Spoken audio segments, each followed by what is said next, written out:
बच्चों, इसके पहले वाले लेक्चर में हमने आपसे बताया था कि हम चर्चा करेंगे कि इलेक्ट्रॉनों के स्थानांतरण से आवेशन की प्रक्रिया होती है। हम लोग दर्जा ये 10th क्लास में भी आप लोग पढ़े हैं कि बिल्ली की खाल को आप मनुष्य की छड़ से रगड़ते हैं तो एक वस्तु धनावेशित हो जाती है, एक वस्तु ऋणावेशित हो जाती है। और भी आप पढ़े हैं कि रेशम के कपड़े और कांच की छड़ को रगड़ते हैं तो एक में से किसी में से इलेक्ट्रॉन निकल के दूसरे में चले जाते हैं। तो जिसमें से इलेक्ट्रॉन निकल जाते हैं वो धनावेशित हो जाती है, जिसमें चले जाते हैं वो ऋणावेशित हो जाती है। तो ये सब तो किताबी में लिखा हुआ है, तो किताब में पढ़ेंगे। सवाल यह है कि किसमें से इलेक्ट्रॉन निकलते हैं और किसमें जाते हैं रगड़ने से, रबिंग करने से। तो आवेशन 3 प्रकार का होता है। तो हम यहां आपसे चर्चा करेंगे आवेशन के नियम।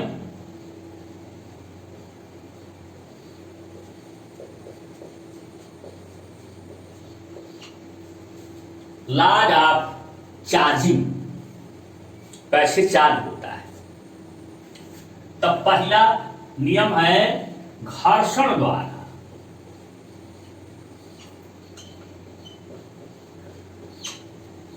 पहले हम इसी पे चर्चा करें। जैसे हम बिल्ली की खाल को आबनूस की छड़ से रगड़ दें तो किसी एक में से इलेक्ट्रॉन निकल करके दूसरे में चला जाता है, और किस में से निकलता है किस में जाता है ये सब किताब में लिखा हुआ है। लेकिन हमको बस ये बताना है कि किस परिस्थिति में ऐसा होता है। 2 मिनट के लिए मान, ये 2 पदार्थ हैं और दोनों पदार्थों की वस्तुएं हैं, उनको रगड़ रहे हैं। हम मान लेते हैं कि ये पहले पदार्थ का एक परमाणु है और ये दूसरे पदार्थ का एक परमाणु है। रगड़ेंगे तो ये पहले पदार्थ का नाम परमाणु का नाभिक है और यह दूसरे पदार्थ के परमाणु का नाभिक।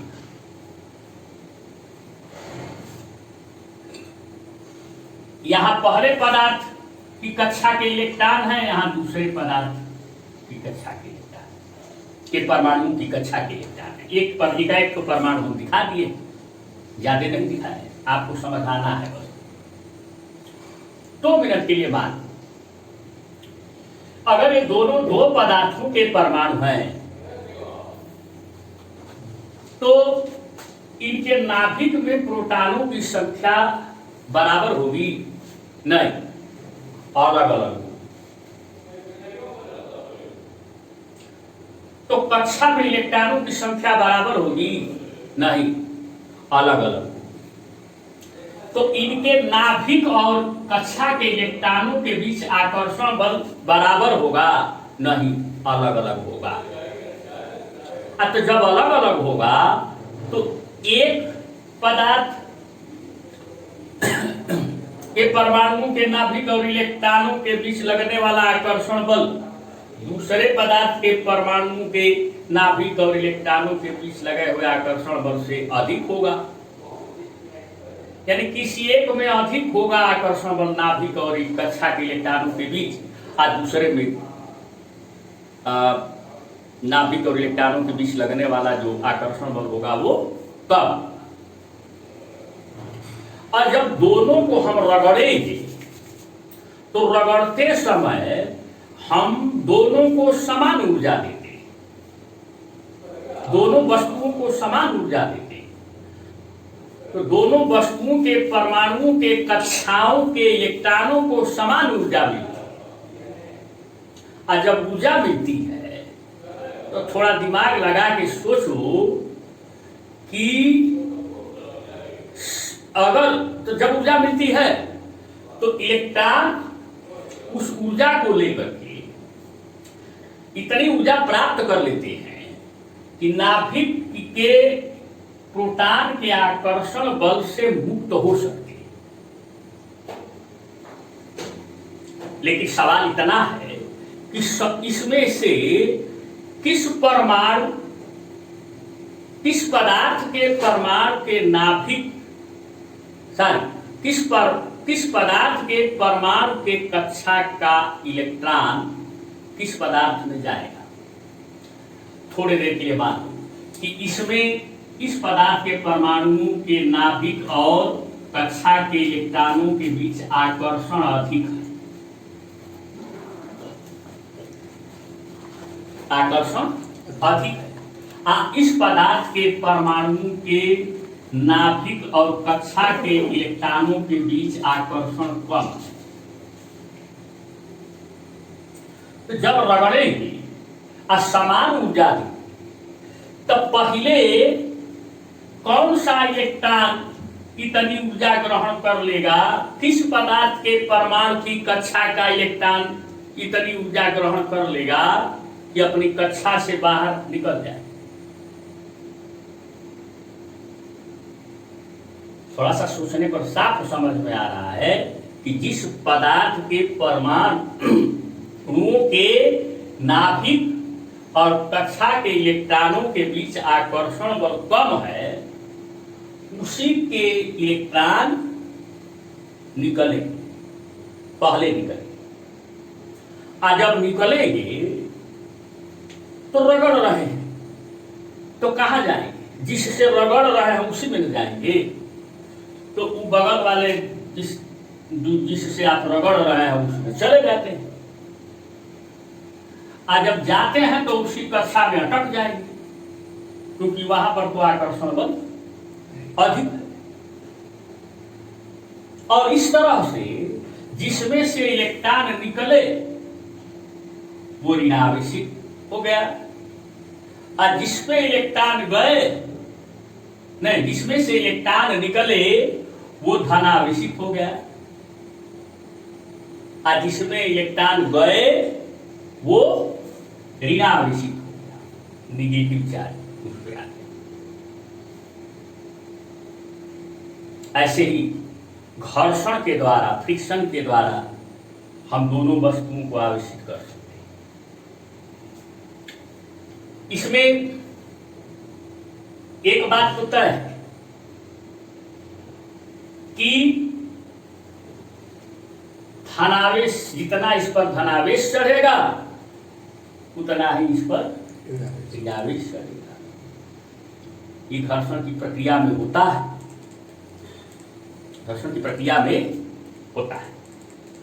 अब ये सब तो किताब में लिखा, अब लोग कहते हैं कि इससे इसको रगड़ेंगे तो इस पे धनावेश आएगा और इस पे ऋणावेश आएगा।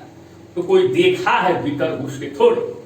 अरे बाद में विज्ञान बढ़ने लगा और पदार्थ की संरचना का अध्ययन जब ठीक से होने लगा तो विज्ञान पढ़ने वालों को अनुमान हो गया कि इस पदार्थ के परमाणुओं के बीच, परमाणुओं के कक्षा के इलेक्ट्रॉनों और नाभिक के बीच आकर्षण बल इस पदार्थ के परमाणुओं की कक्षा और नाभिक के इलेक्ट्रॉनों के बीच आकर्षण बल से अधिक है या कम है।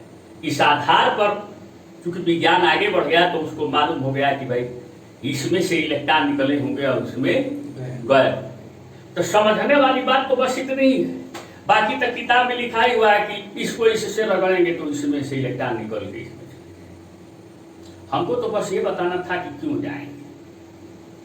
बाकी चीजें तो आप जो अपने से पढ़ सकते हैं वो मैं यहाँ बेमतलब का उस पर चर्चा तो करूंगा नहीं। सवाल इस बात का भी है कि ये वीडियो कोई रेखसा वाला, खुमसा वाला तो देखेगा नहीं। ये वीडियो तो वही बच्चे देखेंगे जो फिलहाल पढ़ रहे हैं और पढ़ने के प्रति उत्सुक हैं। इस चीज को ध्यान में रखिएगा। अब दूसरी आवेशन का एक नियम और है जो बड़ा महत्वपूर्ण है, स्थिर विद्युत प्रेरण द्वारा। दूसरा नियम है स्थिर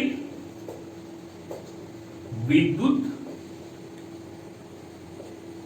प्रेरण द्वारा। इसको अंग्रेजी में कहते हैं बच्चों इलेक्ट्रिकल इंडक्शन, इंडक्टिव प्रॉपर्टी, प्रेरित करना,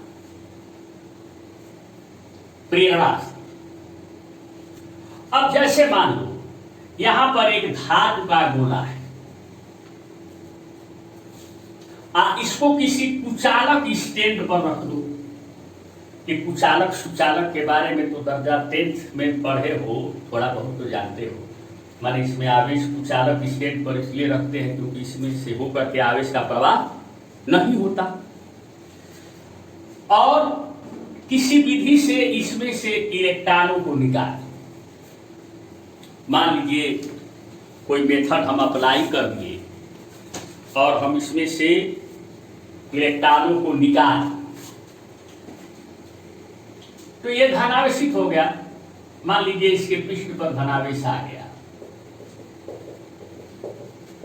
चलो भाई आ गया।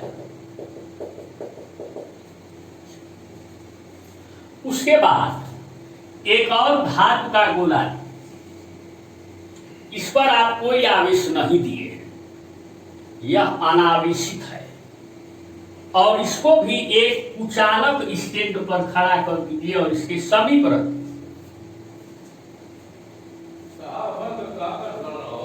तो ये क्या करेगा? ये धनावेशित है, तो इस दूसरे कुचालक नहीं खाली, इस दूसरे चालक के कक्षा के इलेक्ट्रॉनों को अपनी ओर आकर्षित करेगा। तो इलेक्ट्रॉन खींच करके इधर आ जाए, इस साइड में आने लगे। तो जब इलेक्ट्रॉन खींच के इधर आ जाए तो इधर के, हालांकि सुचालक है, ध्यान रखिएगा, ये भी धातु का गोला है, ये भी धातु का गोला है।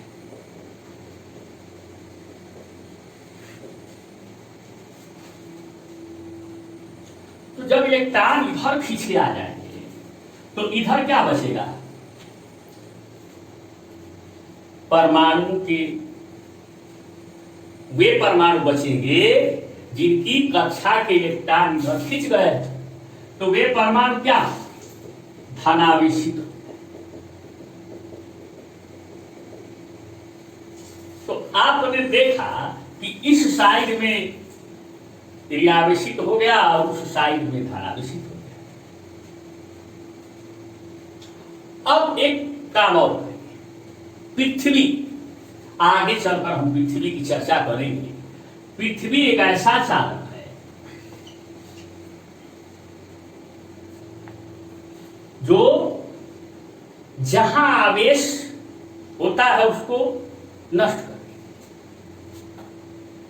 अगर उसको पृथ्वी से जोड़ दे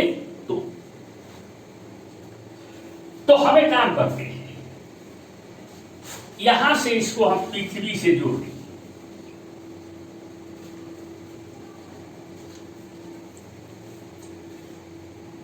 तो पृथ्वी की यह विशेषता है कि जहां इलेक्ट्रॉन की कमी की वजह से आवेश है तो पृथ्वी से इलेक्ट्रॉन वहां चले जाते हैं और उस आवेश को समाप्त करते हैं। और जहां इलेक्ट्रॉन की अधिकता की वजह से आवेश है तो पृथ्वी से इलेक्ट्रॉन जाते हैं, नहीं उस वस्तु से इलेक्ट्रॉन निकल के और कहां चले जाते हैं?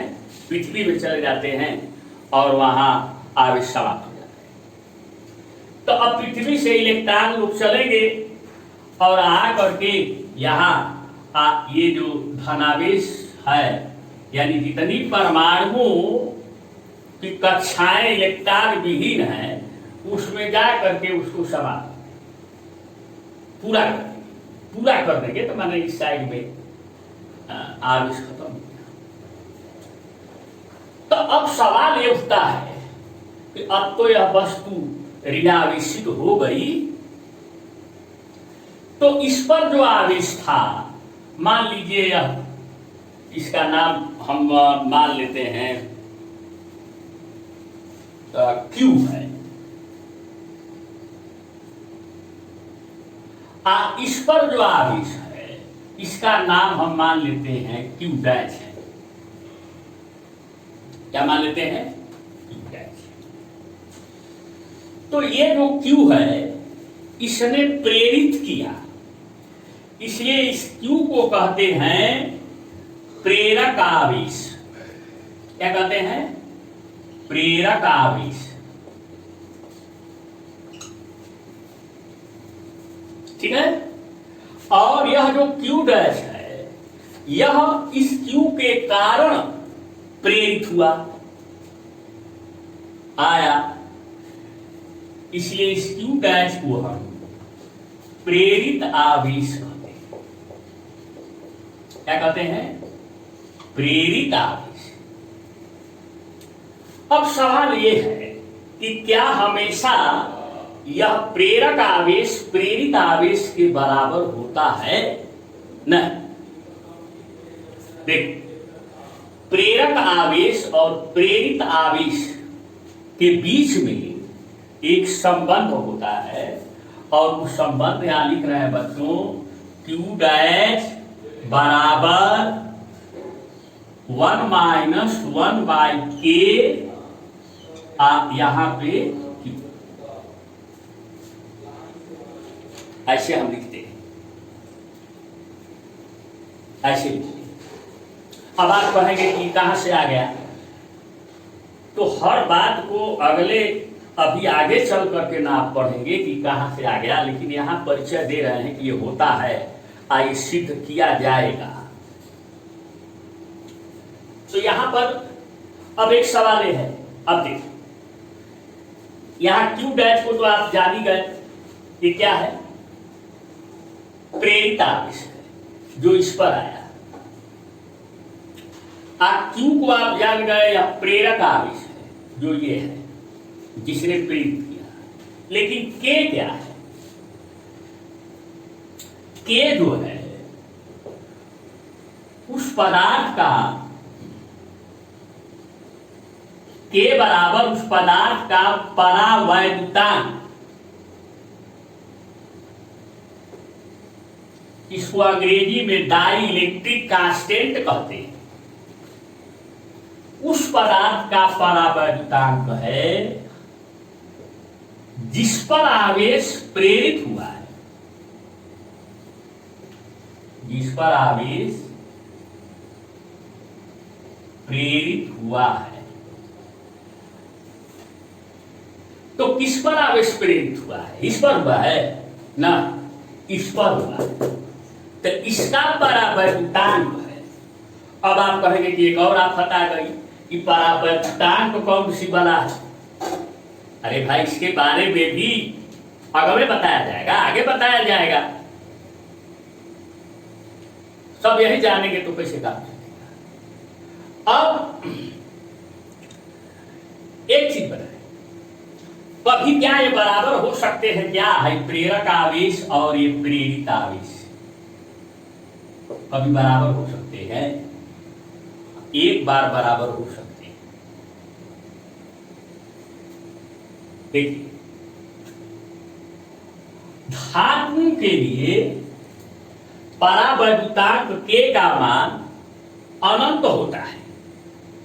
क्या होता है? अनंत होता है। ये भी आगे में बताया जाएगा, आगे ही बताया जाएगा। तो धातुओं के लिए के बराबर अनंत,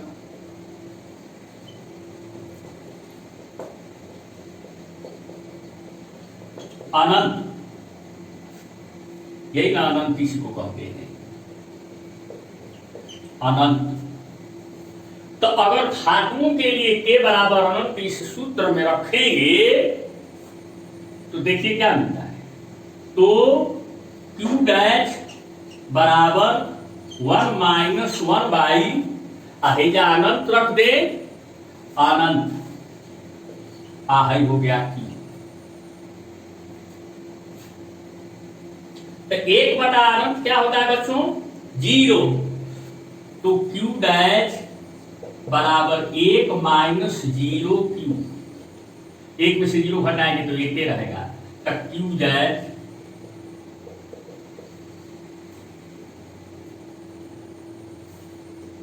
यानी आप किस परिस्थिति में होता है? किस परिस्थिति में प्रेरित आवेश प्रेरक आवेश के बराबर होता है? जब जिस वस्तु पर आवेश प्रेरित हुआ है वो धातु की, वो कोई धातु हो, मेटल हो। ठीक है। अब यहां दो समस्याएं आ गई आपके दिमाग में। एक तो एक परावर्तांक कौन सी बला है भाई, के। और दूसरी चीज आ गई भाई ये सूत्र कहां से आ गया। तो इसके बारे में भी हम आगे स्टेप बाय स्टेप आपको बताएंगे। बहुत बहुत धन्यवाद।